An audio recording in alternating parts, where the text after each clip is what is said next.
Hey everyone, I'm Justin. And I'm Anna. Welcome to our channel, Justin and Anna Hit the Trail. In today's video, we are going to go over a list of gear changes we made along the PCT. So, no long intro for this one, let's just dive right in. So let's start out with the backpacks. I used the Durston Kakwa 55 for the entire trail, however. Yeah, I did make a switch. I started off with the ULA Circuit, very popular pack for through hikes. Unfortunately, through the desert, I really started noticing a lot of pain, particularly in my collarbone and my shoulder. I was kind of digging in, very minimal padding. I was also between sizes, between a small and a medium, so I went with the medium. Turned out not to be a great fit. The load lifters were also a little bit funky. They kind of collapsed a little bit when I went to use them. So I feel like it was overall just not a good fit for me. So I got myself shipped another backpack in Caney Meadows, which was the very popular Gossamer Gear Mariposa. I love this pack. It has, first of all, lots of compartments and pockets while still being lightweight. The shoulders had a little bit more padding and the load lifters worked very nicely, so I kept that pack for the rest of the trip. Yeah, so if we were to do this again, you'd use the Gossamer Gear pack for the entire trail. Absolutely. I also started with the Light AF fanny pack. Super lightweight, nice fanny pack, had good capacity. I ended up actually sending that back home. It was convenient to have like little snacks in it and easily accessible things. However, with the backpack, it was just cumbersome, like dealing with the straps of my backpack. Yeah, too many belts going on. Yeah, Right? And I got to a point where my back started hurting. I wanted to just strip away anything that wasn't entirely necessary. So I did send that back, even though it's a great pack. Next time, I just would not have a fanny pack. It wasn't super necessary for me. One piece of gear that I started with that I've used for a few years before the trail was the Gossamer Gear Thin Light Pad. That's that 1/8-inch thick foam pad, really popular with ultralight backpacking. But that thing just got shredded up in the Southern California desert. I was able to stick a fist and like peek my eyes out through it. So in Wrightwood, I ended up throwing that away and we split Anna's Thermarest Z-Lite in half and ended up carrying half of a Z-Lite each for the rest of the trip. Which ended up being great. That thing is very durable. I needed to shed weight, so it worked out great because I gotta give half of that to Justin. He got to ditch the old pad and we went the rest of the trail, each carrying half of the, was it Thermalite? The Z-Lite, yeah. Z-Lite, yeah, and it was a great decision. Yeah, and it works great as a sit pad, and the half length, we could each stick it under our half of our sleeping pad, and it would still cover the bulk of your body weight, your torso weight, while you're laying down on our inflatable pad. So yeah, added some extra protection there too. So that was a good decision. And if we were to do it again, I'd just start with the half a Z-Lite pad. Yep. Another piece of gear I started with and did not end with was my Apple Watch. Although I like my Apple Watch, it just kept dying. It was a pain to have another thing to recharge. It even kind of like glitched out at a certain point and I was just kind of over it. Yeah. So it was a little cumbersome. The charge on the Apple Watches, I don't think lasts nearly long enough for a through hike. I used a Coros Apex Pro and I can get like 7 days of life out of this thing before it dies. So if I was to do this again, if we were to do it again, no Apple Watches, I would use my Coros or maybe a Garmin, some real nice sport watch that has a long battery life. All right, next let's dive into the shoes. I started with a pair of Ultra Timps, but they ended up shredding pretty quick, especially around the ankles, which also in turn ended up shredding my gaiters. And so I did a couple shoe replacements before I decided to just ditch the Timps, and I ended up getting some Topo Pursuits in the Sierra. However, those didn't rub my ankles completely the right way. There was a little bit of discomfort there. I made it through all right, but I switched to Ultra Lone Peaks later on, and I made it through the rest of the trail with those. And I should have known better. I've worn Lone Peaks for years and they fit my feet really well. So if I was to do it again, I would just wear Lone Peaks the entire time. I also started with the Ultra Temps. It's a comfortable shoe. However, on a through hike, it just did not work for my feet. I got some gnarly blisters, as you guys saw in one of those early videos. Yeah. So I switched those out. I tried the Topo Terra Ventures, which were comfortable, but I was having some plantar fasciitis issues. And as I mentioned in the previous video, I saw Blaze and she recommended a 5mm drop shoe. So that's when I switched to the Topo Ultra Ventures, which worked wonderfully, and I kept those for the rest of the trip. One piece of gear I started the trail with was the Gossamer Gear rain skirt. And I started with the Belief Rain pants. And we didn't use either of those at all in the desert. So we ended up ditching those. I don't remember where exactly, at some point in the desert. But in Kennedy Meadows, we had some ultra lightweight dance pants shipped to us. Those and are those awesome. worked great. They worked great for glissading and especially for bug protection in the Sierra. So if we were to do the trail again, we probably wouldn't use any sort of rain bottoms in the desert, and we would ship ourselves the dance pants in the Sierra. However, I wish I had my rain skirt for Washington.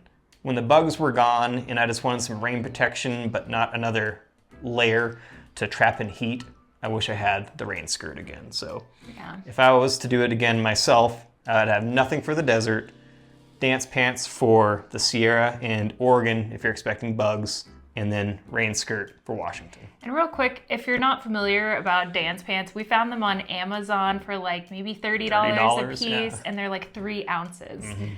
So just Google dance pants and you'll be able to find them pretty easily.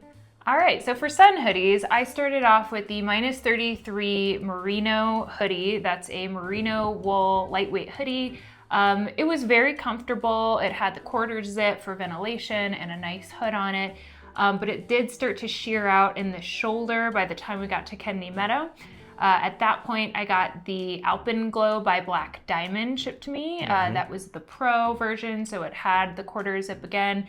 That one was very comfortable. It was breathable, and it was cooling, but it wasn't super lightweight, and I felt like it kind of retained my sweat more than I'd like it to.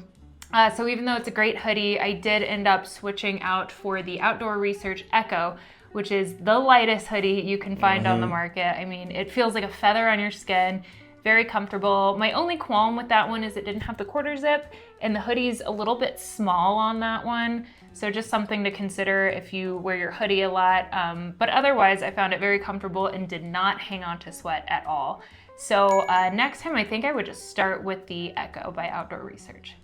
One piece of gear that we liked, but we ended up switching, were our fleeces. We both started with the Mountain Hardwear Micro Chill fleeces, and they worked great. We both really did enjoy having a second warm layer in the desert because those were actually some of our coldest mornings, so we liked having the fleece plus puffy jacket. However, they're a bit bulky and they're not super lightweight, and so we heard about these Cinchi design hoodies from our friend Hopper, and we ended up getting 2 of those shipped to us at Kennedy Meadows, and those were great. Super breathable, really light, like 3.5 ounces, something like that. So if we were to do it again, we would just start with the Cinchis from the beginning. I think that was a great gear find. That was a good buy. All right, ladies out there, if you're looking for the perfect bra for a thru hike, as I did a lot of research, I found Bronwyn was a very popular brand for merino sports bras. Although it's pretty comfortable, the straps were made of a different material that were kind of harsh on my skin. It started digging in after a while and hurting. So I ended up switching that one out for a Patagonia Barely bra, which I found in town, and kept that the rest of the way, and it was awesome. Like, literally felt like nothing was on my skin, had good support. So definitely recommend the Patagonia Barely bra. I started with 2 buffs. That was probably a little excessive. A little unnecessary. Yeah, I shipped one back home. There was one cooling one, which I didn't really use. The other one was a lightweight merino buff. I liked using that to just warm up a little bit at night. Also, when we hit the fire areas, when it was smoky, I kind of used it to filter smoke. So I found it came in handy for me. Yeah, not 2 buffs. Yeah, just Maybe one. Just bring one. All right, and now let's talk about more lady stuff. Yes. So if you're a woman, you've probably looked into a pea cloth for hiking. Cooler cloth, those Cooler are very cloth. popular. Yeah, and they're great. And I also had a handkerchief. So I had a pea cloth and a handkerchief. I don't know, the system just wasn't working well for me, and I found this pee style online, which allows you to pee standing up, and it turned out to be extremely efficient. Because you're peeing throughout the day, you're trying to make haste on the trail. You don't have to take your pack off when you're using that. Yeah, you're not depacking or depanting. You just kind of whip it out, and it worked great for me. And I think I talked about it all throughout the rest of the trail. So next time I will start with a pea style. You can find this on Amazon for super cheap, and it's like an ounce or two. Both of us had sealskin socks sent to us at Kennedy Meadows. Our intention was thinking that we were going to be hiking through snow all day, and we had non-waterproof trail runners, and we might want to keep our feet dry. However, we never ended up using them for hiking. We weren't hiking through snow all day long like we thought we might be, so mine especially just sat in my pack all the time, never used them once. You used yours to keep your feet warm occasionally. But even so, they got a little sweaty in there at night, so Yeah. I don't know. And we both already had other thick socks to sleep in and keep our feet warm. So the sealskins, if we knew it was going to be a high snow year and we were going to be hiking through snow all day and our feet were getting soaked, we might bring them. Otherwise, I wouldn't bring the sealskins. I also started with a collapsible water bottle with a little shaker ball in it for protein shakes and greens powder. I thought it was going to be super healthy. Sounds like a good idea. Yeah, conceptually, and I saw other hikers doing it, but on the trail, it was a major pain in the butt. I got protein powder everywhere. It was sticky. It would come apart in my bag. And it was just extra weight and not worth it. So I ended up ditching that pretty quickly in a hiker box. Yeah. I think going forward, we probably wouldn't try any more protein shakes on the trail. No, not worth it. Plus, you don't really want a protein shake when you're out there. You want a Snickers bar. I started out with an art kit. I love to paint. I had a little watercolor set with me, and I did use it a couple times. But as the trail went on, I was just exhausted by the end of the day. It was not something I was really motivated to do. And I felt guilty I was carrying this art kit and not using it, so I ended up shipping it back. But I think it's awesome when I see other people with their hobbies out there, little instruments or, things like that. Just for me, I was so exhausted. At the end of the day, we would film our video and then I'd go straight to bed. All right, let's talk about our pillows. I started with a Sea to Summit Aeros Premium pillow. You started with an Outdoor Vitals pillow. Yeah, I got it for free. Yeah, fun stuff. But I ended up blowing a baffle in mine, and yours just kept slipping out, and I know it wasn't a balloon that kept slipping out of my neck. It's not very comfortable, right? Yeah. So I think it was in Bishop. We both got Sea to Summit Aeros Premium large pillows. Yeah. And those were great. Yeah. They're maybe an ounce and some change more than the regular sized or the Outdoor Vitals ones. It's worth it. But just having that bigger, comfier pillow was well worth it. And just in general, if there's anything that I think we learned with gear on the trail, it's you need your sleep system to be comfortable. Yes. And your pillow's part of that. A lot of people try to just go super minimal with the pillows, but we both liked having that more luxurious pillow. All right. Final gear switch we made, it was a back and forth type of thing. So I started with my Soto Windmaster stove, and Justin had his stove. And it's our Pocket Rocket Deluxe. Yeah. Both great stoves. We're actually thinking about doing a gear review on stoves soon, so stay tuned for that.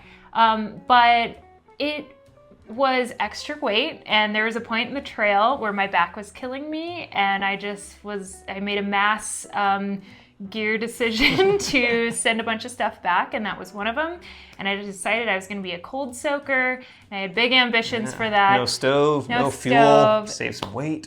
that lasted about a week before I got frustrated with it, and just cold, soggy couscous doesn't really hit it at the end of the day like a warm meal.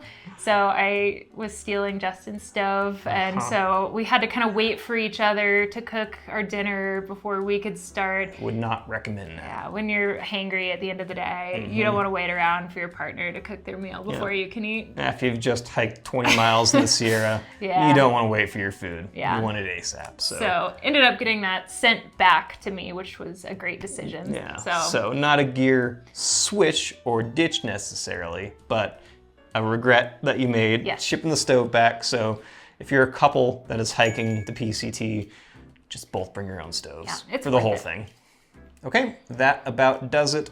Of course, this list of gear changes that we went through doesn't include our Sierra gear like bear canisters, micro spikes. This is more just the stuff that we used generally over the course of the trail and what we ditched and switched out. So hope you enjoyed it. Stay tuned. We have more videos planned and in the works. So until next time, we'll see you guys out on the trail. Cheers. Cheers.